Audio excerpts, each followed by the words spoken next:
Good afternoon, everybody. How are we all doing on what I believe is a fine and sunny day? I'm in a basement, so I don't really know. But that's the kind of dedication that I have to doing these. This is number 129 in the series of home games. That's not actually true. It's 14. It just feels like 129. And it's very nice to have you all back. I hope that your weeks are going well and that those of you who are south of the border are looking forward to leaving your name at the door of the pubs that you're going to be able to visit soon. I can think of really most of the pubs I've ever been to. That's just not going to work for most of the people that go to those pubs. But I wish you well with it. Usual kind of housekeeping before we get into our guest over here. Most of you, I'm sure, know very well is Mr. Chris Budd. If you are having any buffering issues, just in life generally, I suppose, but particularly with this webinar, which is the only thing that we can control at the moment, we should concentrate on the things we can control, Chris, shouldn't we? And have the serenity to tell the difference. Or the wisdom. Is it the wisdom or the serenity? I can't remember. Anyway, then if you click on that, that will sort your feed out magically in 9 out of 10 cases. So that's fine. Slightly new format this week. I mean, it's not very new, if I'm honest. But instead of us doing about half an hour stopping and then starting again for the after party thing, we're just going to go straight through. And if you look at the green button at the bottom of your screen, that will take you to our YouTube channel, whereupon you can watch all the home games back at your own leisure. Chris looks perplexed, which is worrying. 799 people, is that right? No. Oh. There aren't exactly 799 people on this. There are 799 people registered on it, and they come and they go, and that's just the way that those things happen. But we're doing. We seem to be doing very well on numbers. The allure of Mr. Chris Budd is too much for most people. They have to give into it whenever it occurs. So yeah, if you need to duck out, whatever, please do, and then you can watch it back. I'll say what? Don't tell them that. Do you know what? I think they know. I think it's all right. Don't mean to let it away. T-shirt of the week this week. I'm very excited to bring you this T-shirt. It's brand new. I've been on a bit of a spree to load up for home games to come. And this is from a band called Beelzebubs, which comes from a graphic novel of the same name. And they're a real band, all kind of based out of Finland. And they're like gorillas, except for death metal. And it's brilliant. It's absolutely brilliant. And actually their record rips, man. It's really, really good. So if you want to try something different, I recommend Pantheon of the Nightside Gods by Beelzebubs. Lovely. Oh, here, Andy, great point, mate. Thank you for that. This is one of the weeks where the powwow is on as well. And they start at 1 o'clock. So what I'll do as we're going through is those of you that want to dive off live for the powwow at 1, I'll say it's 1 o'clock, so we'll bugger off and do that. And there we go. Right, that's enough of all that. Please welcome Mr. Chris Budd. Hello, Chris. How are you? Very good, mate. Thank you. Very good. Yes. Good. Sweltering a little bit in the cabin in the garden from which I've been working for a couple of years now. So if you start to see a few, beads of sweat coming down, do forgive me. It'll be the incisive questioning that will be doing that. So we got tons of stuff to go on about, but there's one kind of important thing I've got to do first. I don't know if she's on actually, but oh yes, she is. Not many of you will know, but Chris is very, very popular with the over 65 Edinburgh female demographic in terms of his books, Bridge of Straw and Manners from Heaven, both of which have been thoroughly enjoyed in the Poulsen household, not least by Ma Poulsen, and who wishes me to pass on her felicitations to you and to ask, when's the next book coming out, Chris? When will we get that? That is very, very kind of you. And hello, Ma P. Wednesday is actually my writing day. So for about 8 years now, I take every Wednesday off and I write fiction. And I've written 4 books. One I've kind of abandoned after a year, which is, I think, sometimes a wise thing to do. 2 have been published, and then the third one I'm just finishing as we speak. And I'm writing my first hour of my writing day at the moment is to, first of all, send off a batch of applications or submissions to literary agents.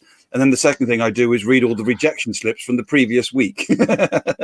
I actually had a new record. I sent one out at 8 o'clock last Wednesday, and I got my rejection from that literary agent at 9 o'clock the next morning, which is a fabulous turnaround time. I think we'd all agree. It sounds like they'd given the sample you sent them a pretty good reading at that point in that full 24 hours. But listen, you get up to loads of stuff, right? And I first knew you when you were in Ovation in Bristol. I actually recall popping in and seeing nice guitars hung up on the wall and all that kind of stuff. So I'm just, following where you led, I guess. But apart from guitars and author stuff and all the rest of it, there's 2 kind of main things that you get up to now. So do you want to tell us a little bit about both of those? And we'll touch on both of them as we go through. Cool. So, yeah, I sold a majority of Ovation to something called an Employee Ownership Trust, EOT for short, if we could use that abbreviation. And I was just so absolutely bowled over with that way of exiting your business as an owner. It's society changing if we can get this to catch on. So I wrote a book about it called The Eternal Business. There's one on your shelf. Oh my word! What? Just imagine that. Product placement. That's great. Yeah. So I wrote a book about it, and I then got a business consultancy, and I help companies and owners to go through succession planning. And then the other thing is for fun is this thing called the Initiative for Financial Wellbeing, a new institute that we've set up, all about promoting the idea of happiness rather than money in financial services. So let's do the second one first then, because I'm fully in favour of happiness, despite any gloomy music that I might listen to. So that sounds like a nice thing to be in favour of, but tell us, what does that actually entail to be a member, let's say, of the Initiative of Financial Wellness? Well, well-being, thank you. Well-being, sorry. That's all right. IFW. Let's go for IFW, because I mean the story goes that when I put out the first press release that said we're going to set up in this new institute for financial well-being, who wants to join in? And I thought we might. I had 25 people sign it, and I thought if I get another 25, we might be, it's worth doing. We have had so far about 440 people contact us and say, yes, please, we'd like to be involved, which is incredible. So I phoned up a solicitor friend of mine, said, do me a favor, register this company, the Institute for Financial Wellbeing. And he said, no. And I said, oh, well, why is that? So because you can't actually use the word institute in a business name without the permission of the Secretary of State. Who knew? So rather swiftly, I said, well, let's call it the Initiative for Financial Wellbeing, and then we'll just talk about the IFW, and no one will know that I cocked up. So it's the IFW, and it's the idea really is, I guess, in some ways to replace the feel that the IFP used to have. For the older guys and girls out there, I should love the IFP, and I love the Celtic Manor conferences, because there's a real feeling of sharing and of coming together, And so there's an element of that. It's a bringing people together. It's not for profit. So this is not about me doing what quite a few Americans do, which is set up their own program and you've got to call it something new and all that kind of stuff. This is just about sharing the concept of money and happiness with as many people as possible. Sharing the research that I've been doing for the last 5 years since writing another book. God, you put your shoulder out of this ring. And the Financial Wellbeing book, and I've been kind of researching and looking at this for several years, running the Financial Wellbeing podcast, all about how to help clients to be happier, not just wealthier. That's kind of the tagline. So it's about bringing people together. It's a member-led organization, so it's not about us telling you stuff. I mean, we do have a bit of that, but it's really more about bringing people together to share good ideas and share good practice. And what does some of those good practices have? Is this is the kind of Kinder-style life planning kind of thing? Is that the basis of this? It's in that space. Yeah. I've got no problem with what Kinder does. I would suggest we go a lot deeper. The 3 questions are great, but they only go so far. I'm a big advocate and have been for about 7 or 8 years. So I'm a qualified business coach, and I do coach quite a few people and advisors and what have you. It took me 2 years to get my diploma, and one of the things I realized was that this is a really good skill to be using with clients. So there are two parts. Let's get a bit of theory. There are two parts to financial well-being for me. There is the universal truths, the stuff that is will be true for everybody, and then there is what makes you personally happy. Now, the universal truth stuff is the research that's out there. There's loads of it. We just don't use it in financial services, which is crackers. So it's a universal truth, such as if you have a value of materialism, if you see money as an object, which is success, if that is how you live your life, you will be less happy than you could otherwise be. That is a direct contradiction with happiness. There's sorry, why is that? Why is that? Oh God! Why would the pursuit? It sounds right? But the pursuit of money. Why does that? Because you can always have more. You never got an end point, or yeah, because it's not. Well, so there's 5 parts to well-being, and of those 5 parts, and they're never say the word a number and then have to try and remember them. Career, financial, social, physical, and community. And of those, social is by far and away the biggest contribution to well-being. Right. Money itself doesn't make you happy. So I guess to answer that question of why is we look at intrinsic motivations. So for me, financial planning, life really is all about purpose. And a lot of financial plans, if you look at a cash flow forecast, etc., they will be aiming at goals. Now, I'm not a fan of goals because goals have a finite point. Once you've achieved your goal, then what? So instead of goals, I would prefer the word objectives, and even more, I prefer the word motivations.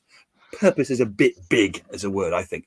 So there are 2 types of motivations, intrinsic and extrinsic.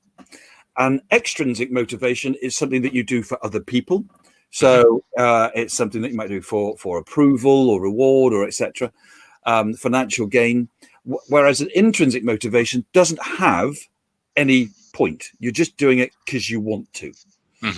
Now, of those 2, there's loads and loads of research that shows if you achieve an extrinsic motivation, it doesn't make any difference to your well-being.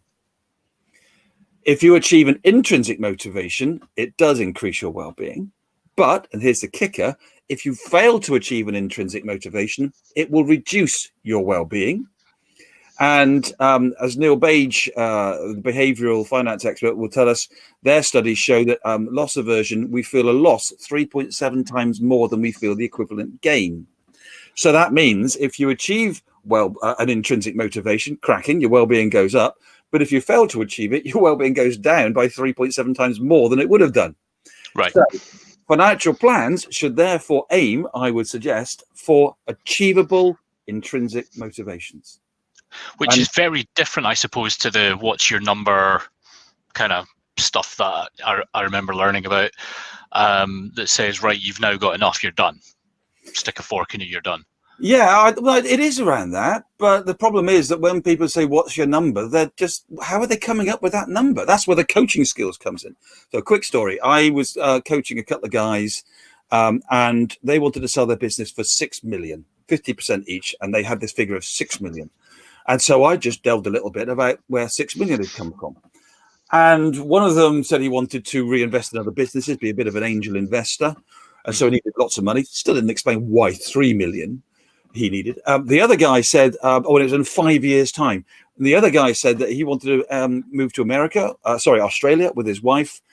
His son was 8, eldest son, and he really wanted to go when he was 11 so he could get the new school. But it's 5-year plan, so there we go.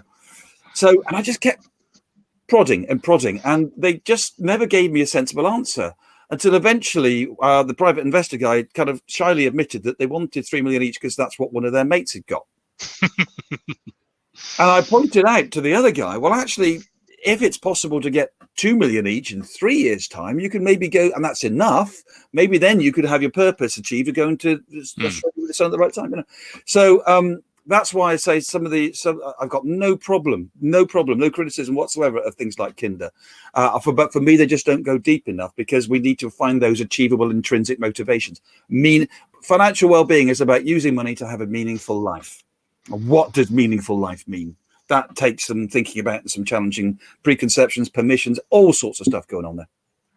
And it seems to have even less to do probably with the kind of other half of my brain, which is platforms and KIPs and regulation and stuff we did last week about pension transfers and all that kind of stuff. And there's quite a lot of people quite like all that stuff, and it's good to be technical as well. But this is just a different discipline completely, isn't it? Yeah, let them like it, but don't talk to the client about it. That's the thing. So my argument is that when a client goes to see a financial advisor, what they're saying is, look, I've got some money, right? And I'm a bit scared by it. I don't really understand it, and I don't really want to understand it, but I do like what it enables me to do. So can I give it to you to look after, to keep hold of, so that I don't have to think about it ever again? And then what we do, we say, well, no problem. I've got lots of CII exams. It took me 10 damn years to pass. So you come back in 3 weeks' time, and I'll tell you all about your investment portfolio, benchmarking, tax, pensions, etc. The one thing the client doesn't want to hear about. So I've got no problem. We need that technical stuff. We need to know about platforms and which is the best one and get the best deal for the client. You just don't need to tell the client about it. You just say it in the back room, and if people find that interesting, they can go in the back room and do that interesting stuff. But clients don't want to know. That seems fair. And do you, when you coach, something that kind of interests me is whenever we start talking about well-being, things like that, things get lofty pretty fast. Yeah. But do you come across in your coaching life, do you come across people whose motivations you don't like very much or agree with? Yeah, absolutely. One of the great challenges in coaching is to coach somebody to their answer, not yours. And by definition, that's not going to be something I 100% agree with. My favorite example of that was a guy who was running day nurseries, kids, and they had 5 of them. He was wanting to set up a 6th, and he was doing it all by himself. So he needed to set up a management team. So I was coaching him about this and what management team he wanted. And when he had our first session, he was explaining that he himself had 5 kids, all under the age of 6. And he was basically seeing them on Sunday afternoons. That was it. So as we were talking, he was explaining all of this. And after about 45 minutes, I said, can I just read some of this back to you, make sure I'm understanding where we're going with this conversation? You've got 5 kids. You're only seeing them on Sunday afternoons, and you'd like to see them more often. And he said, no, I'm quite happy with how little I see my kids. I want to help set up this management structure so that I want to carry on working as hard as I am, but I'm doing too much in one direction. So that was a completely different value set than mine, but it's not that he's wrong, Yeah, you don't know the kids. I mean, they might be absolute terrors. There's an old joke about doing such to spend less time with his family, isn't it? And that's kind of good. So listen, if you're in a planning firm or whatever, even if you kind of identify as a planner rather than an advisor, so you locate things away from portfolios and tax structures and whatever, and into relationships with the client, what is the difference between doing that and saying I'm a planner to being somebody that has this well-being at the heart? What kind of journey would a firm go on, let's say with IFW as part of it? Well, the first thing is I think advisors should spend an awful lot more time learning the softer skills, listening and questioning. We are predisposed not to listen. We are trained to find answers to problems. That's what education is, all education. And when you're trying to help a client to understand themselves better, daring them to dream, trying to find a new future, all this kind of stuff, then it's really, really, really hard not to impose your values and provide solutions, because that's what we're trained to do. So that's the first thing, is to spend a lot of time. It took me 2 years to get my diploma as a business coach, and it was blooming hard. I gotta be honest. So that's the first thing. Then there is stuff about the process you go through. So, for example, if a client is coming to see you and you want to ask some challenging questions, you've got to make sure they're ready for that kind of conversation. So your marketing may therefore be much more. We look at Ovation, my old firm. Our marketing is the Financial Wellbeing book, the Financial Wellbeing podcast. If you look at the blogs and articles up on our website, it's all about happiness. So when somebody comes to see us, they're not expecting to have a detailed conversation about pension technical, even though we know all that stuff. They're expected to have a conversation about happiness in the future. So your marketing, the email you send out to somebody when they're coming for a review meeting, you know, looking forward to having a conversation about your future, rather than saying, looking forward to having your investment review. How much time do you spend in a meeting with a client, a review meeting, talking about their investments that they don't care about? By the way, I'll just share a quick story. You probably know Lucian Camp. I do, yeah. So Lucian Camp gave a talk a few years ago at marketing, on marketing at the IFP, and he said this quick story, which really, really made me laugh, which was that it was around the idea of RDR, around the time of RDR. And as we all know, RDR had a massive effect of everybody increasing their fees. That's basically the outcome of RDR, wasn't it? So his advisor came to him and said, "I've got good news and bad news." He said, "I'm going to have to increase your fees from 0.5% to 1%. But the good news is I'm going to get to come to see you every quarter, not just every year from now on." To which Lucian replied, and I've checked this with him since, and he confirmed it was true. To which Lucian replies, "I'll tell you what, I'll do you a deal. You can increase the fees to 2% if you promise never to come and see me again." Yeah. How much for no meetings? Yeah. Look after my stuff and don't come and talk to me about it, because that's actually what clients want, you know. So it's, in many ways, it's a complete difference. It's a complete change in how you deliver the advice. I would never allow a fact find in a meeting, for example. Blank piece of paper, ask an open question, shut up. Don't talk about investments. And I've done this myself. Oh my God, when I think of the investment review meetings I would have, where I'd be going line by line through every fund in the portfolio and compare. Oh, Jesus, so boring. It's not what clients want. And if they are clients that want that, by the way, then they're probably going to be a bit of a pain. It's a much more fun way of doing the job, to be honest. And that's one of the things that I do wonder, that IFW is not for profit, which is great. I think it takes away some questions about, you know, where the customer's happy yachts and all that kind of stuff. But there's a little bit of this somewhere. It just sometimes feels a bit like a beard. Do you know what I mean? That it's, you're going to get what you get, and so people write some stuff about happiness and it sounds brilliant and they've gone on a course or something, but it's not stitched in. Do you know what I mean? And I don't know if it's regulation maybe pulls people back to doing what you're talking about there, or if it's the divide between the two and how do you split them, which I was writing about this week, which has got lots of people really cross. Oh, is that too rude? Like, sometimes people are talking about this stuff, but it's not. Is it real? Let's take the gloves off here, right? And some of this comes onto the employee ownership side as well, actually. Let's take the gloves off. There are a lot, and I suspect they won't be listening to this because they couldn't be bothered. There are a lot of older generation, and let's be honest, again, they're mainly white middle-aged men who are sitting on, who are sitting on assets under management and doing naff all for it. And I wrote an article in New Model Advisor a couple of weeks ago, which got some interesting comments, basically saying, guys, it's time for you to go now. Because, and if you don't, then they're certainly not going to be dealing with the children of their clients, because they will definitely be going to the new Model Advisor, new generation, next generation type people. So it's not about how much you charge, it's about what you do for it. And if you want to build a practice, I mean, let's be honest, those old farts, they're sitting waiting for somebody to come along and take their client bank off them for 4 times trail. What, they won't actually get 4 times trail, but they'll be told they're getting 4 times trail. Therein lies another story. That's what they're waiting for. They're just kind of doing the best line I heard of this was one guy who was trying to sell his client bank to us, average age 74, and he wanted 3.5 times trail. Why would we do that? And he said, I said, what's your ongoing service proposition? He said, we have an open door policy to advice. Brilliant. Which means we do naff all. But we still get 1% on our 360 grand, and it's him and an administrator. You know, I mean, it's just now there are those still there. The next generation guys, they get this stuff. They love this stuff because they realize that if you give advice based around well-being, purpose, living a meaningful life, you're going to have that client forever. If you're just either just focusing on investment advice or at the worst end doing naff all for it, that client's not going to hang around, and you're certainly not going to get their next generation coming through. So, by the way, so it's not a beard strokey, hippie type, let's all talk about love and peace and happiness. It's a good business decision, good commercial decision to focus your advice on helping clients to be happier, because you'll keep them for longer and you'll have more fun doing it at the same time. So if it's an individual, right, this is how you want to do it.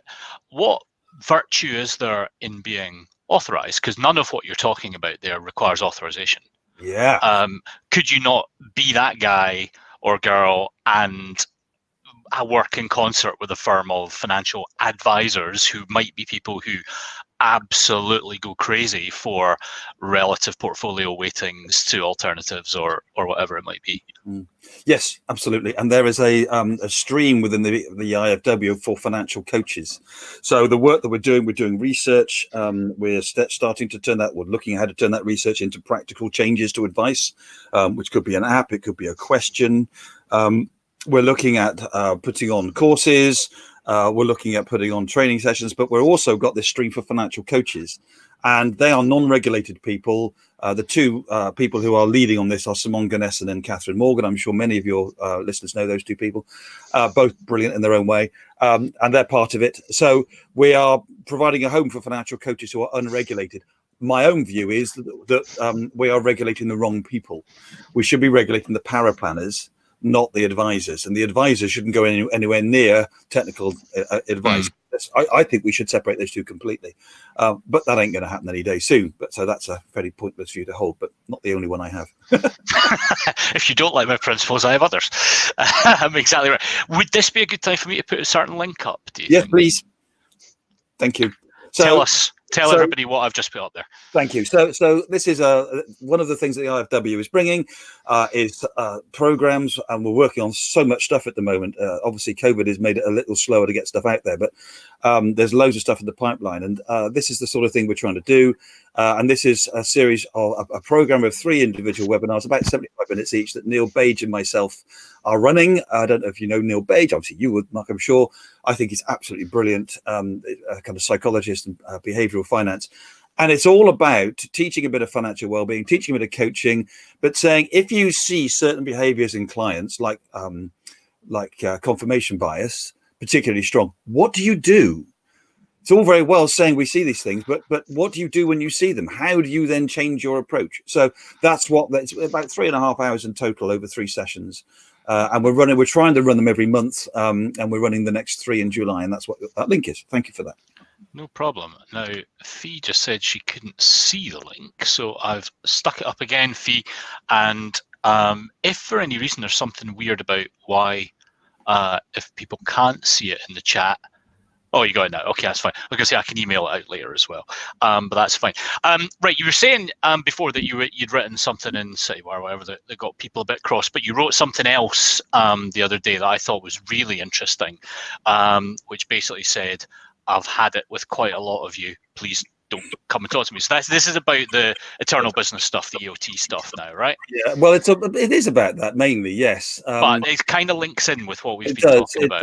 Yeah. So look, it was a bit brave, maybe bullshit to do this, but over the last couple of years, I have spoken to many business owners, and it's a truism of if you ask any accountant, any business advisor, that the biggest barrier to growth for small business is the owner.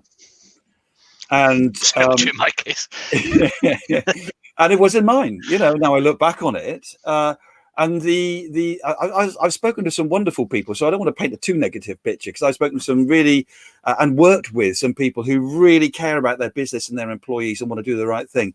But I've also spoken to some complete dicks who just think it's all about them, and I've had enough of it. They're mainly male, not 100%, but not far off. And it came to a head back in January, and this is non-financial services, so I hope I'm safe in this story, but where this chap had been given advice at a large company, 200 plus employees, and he was going to use us, and then decided to use a well-known international accountancy firm who gave him advice on one particular angle, which was terrible, absolutely appalling. And so he asked me to go up and see him post-sale. And by the way, it's 1 o'clock if people are jumping off a power plant. Oh, yes. Well done. Well done. You've done what I said I would do. Yeah. Those that are going to the powwow, please go.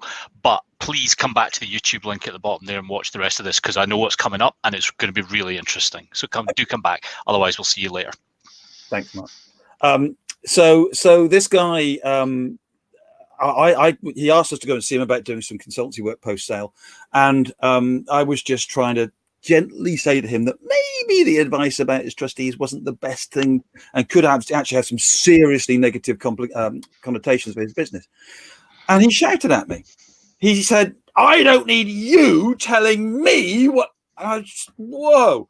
And I was there with a mate, and the guy's a bully, you know. And over lockdown, I've had plenty of time standing here 5 days a week for 10 hours a day, thinking about that and other conversations. The other guy, business owner, who phoned me to find out about the EOT and spent 1 hour out of the hour and 10 minutes telling me about himself.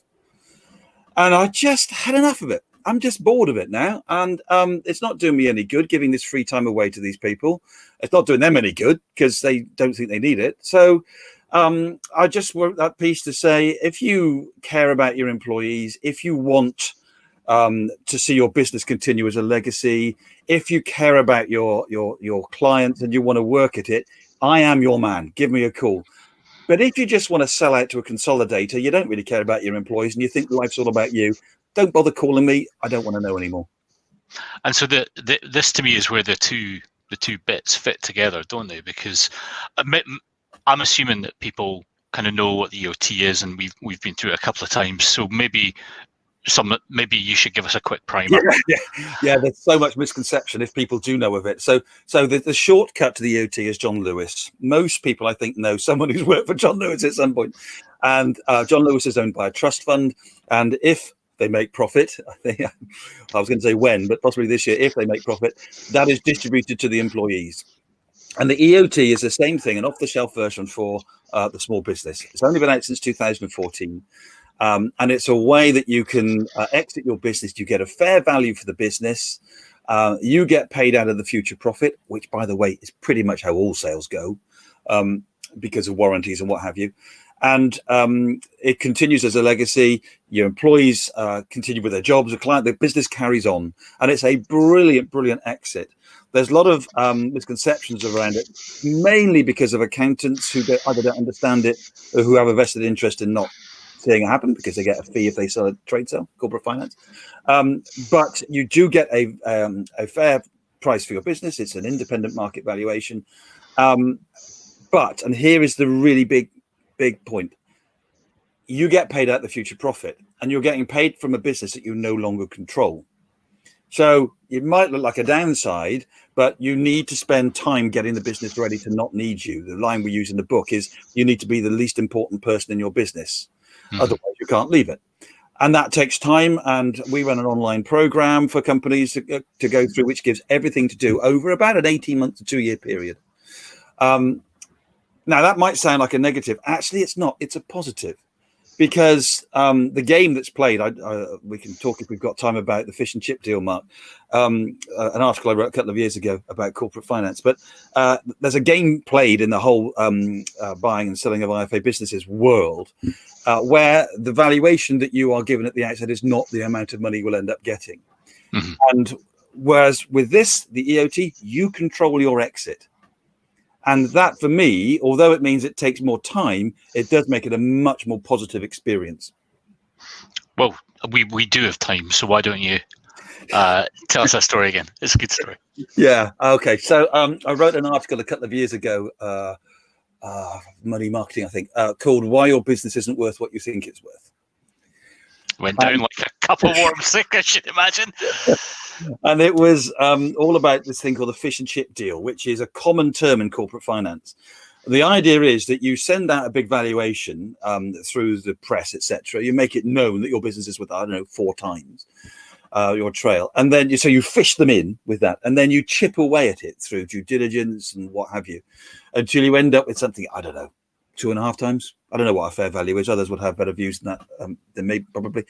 But so that's a fish and chip deal. That's the standard way that companies buy businesses. And I want more people to know that, so that when they say, well, the EOT, I can get 2.5 times with an independent market valuation, but I can get 4 times over there. No, you won't. You won't get that. I mean, so having written that article, I then got 3 people get in touch with me. I asked, and by the way, I still want stories. I still want to keep gathering these stories. So if anybody's got stories, maybe they have sold or they know something. I want to hear these 3 stories. The first person said, I sold my business to XYZ and I got all the money I was told I would get. Great. So it can happen. I'm not saying it doesn't. I'm not saying they're all bad. The second person said, after I got promised the amount of money, and after about 2 years, the statements stopped coming through, the monthly statements. And no matter how much I chased for them, I still got paid, but the money was going down and I couldn't get it. So I got about 70% of what I was promised. The third person contacted me and said, after 2 years of my payments, they just stopped. And when I contacted the company and said, where's my money? They said, we're not paying you. Our solicitors are in that big office over there. You can't afford any because we haven't paid for you. What are you going to do? Now, quite obviously, I'm not going to say on this who those companies were. But the problem was for me as a business owner, I didn't know who I was going to get. Mm. And so I was always dreading the moment of having to deal with these people. And the beauty of the EOT not only is the fact that you leave your business as a legacy, etc., but you get to have much more control over your exit. So I wish more people would understand that the golden thing at the end of the journey, that you're going to get somebody writing a check out for 4 times on day one and you can just walk off. It doesn't work like that. No, that makes sense. And I mean, I've seen not as good stories kind of put together as that, but I've certainly seen people in all kinds of uncertainty after going through these. And a lot of the issue is the warranties and the things that lead to the buyout incentivize behaviors that you didn't display when you owned the business. And that brings me back to your well-being thing. So your own well-being, as you are stuffing people in a particular multi-asset fund, let's say, that you didn't particularly want to use, often for pretty good reasons. I just feel awful for, I don't know, how many years, 3 years or 4 years or whatever it is. So let's just get one thing clear, right? If somebody wants to go down that route, I'm not saying all consolidators are bad, and I'm not saying anybody who sells a consolidator is bad. You do what you want, but I have no problem with it whatsoever. Clients can look after themselves. So if you sell to somebody who does a really bad for the client, they're just going to go somewhere else. I don't. So I've got no problem with that. But what I do want to do is to make people know that there's an alternative, that the EOT, if you've got a few years and you've got the right will to work at it, the EOT is a fantastic exit. It really, really is. But it does take work. It's like the financial well-being stuff. It's hugely enjoyable work. Seeing your employees step up and start to take things over from you is really rewarding. There may be a few tears along the way as well, as you realize quite what letting go actually means. He said from personal experience. But it's a really rewarding process to go through. But it does take time, and it must be, and you certain order that you need to follow things in, and so on and so forth. So we've got a question from Ian asking about minimum number of employees to make EOT work, or minimum size of business as well. Yep. Does it start working at a certain point? Yeah, I always have the rule of thumb of 10 employees. You can do it with less, but the business has got to continue without you, and it's got to pay you. So the lower number of employees you go, the higher the risk. That's really the thing. So it can be smaller. I had one company of 3 employees, and one of them was the owner who was leaving. And as he said, well, if one of them goes and it doesn't work, I'm no worse off because it's exactly the same situation. So, but 10 is probably a reasonable rule of thumb. Okay.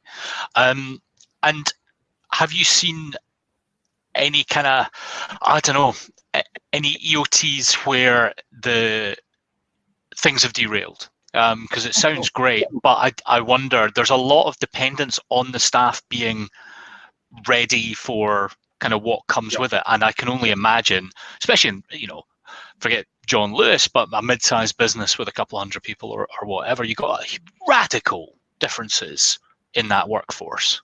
Yeah, this is entirely up to the owner to get things in place in the first place. So I had a very quick story. I had one couple of directors who came to see me. One of them is a nasty piece of work, and they had 11 million in cash, 33 million turnover business, and all he wanted. By the way, I only mentioned this after 20 minutes deliberately, but the proceeds of the sale are tax-free, capital gains tax-free for the owners, not even entrepreneurs really tax-free. But I don't promote this. Is not a tax-free exit. That it should not be promoted in that way. It's a bonus. Anyway, this guy had been sold it as a tax-free exit by corporate finance, and they said to them, I asked them what the deal was, and they said, well, they've told us that for a fee of 300 grand, they'll turn a deal around in 6 weeks.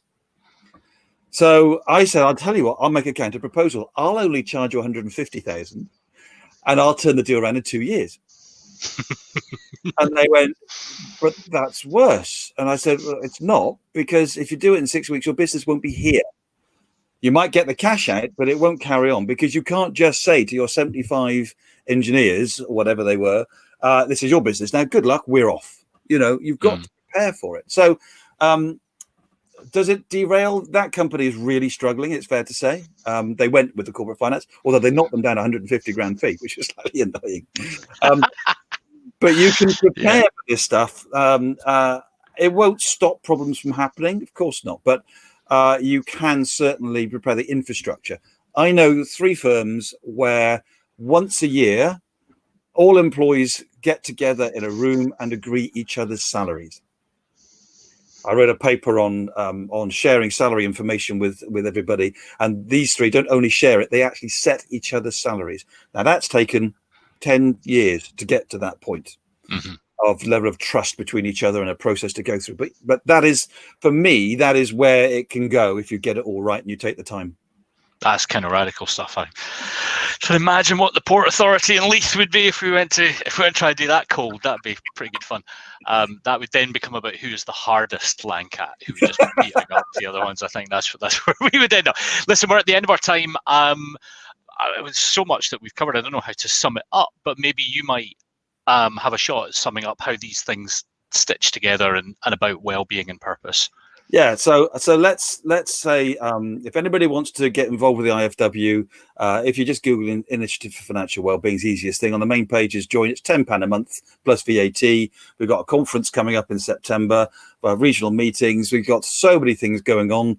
It's not for profit organization, but it's taking me about 3 days a week at the minute, and I'm loving it. It's so exciting. So if anybody wants to get involved in that, then come and talk to us. Just if you wanted me to try and sum it up of how these things together, my philosophy in life, all I want to do is make the world a happier place.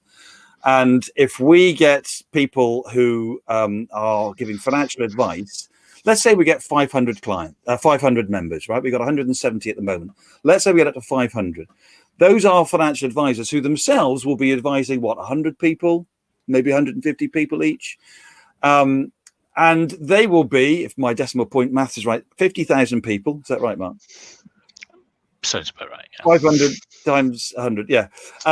So 50,000 people who will be advising some of the wealthiest people in the UK. And if we can get those advisors to be going to those 50,000 wealthy people and saying, it's not about how much money you've got, it's about meaningful life, we can genuinely make some societal change. And if we can get the financial services profession to realize that that should be our objective, then I think we might get somewhere.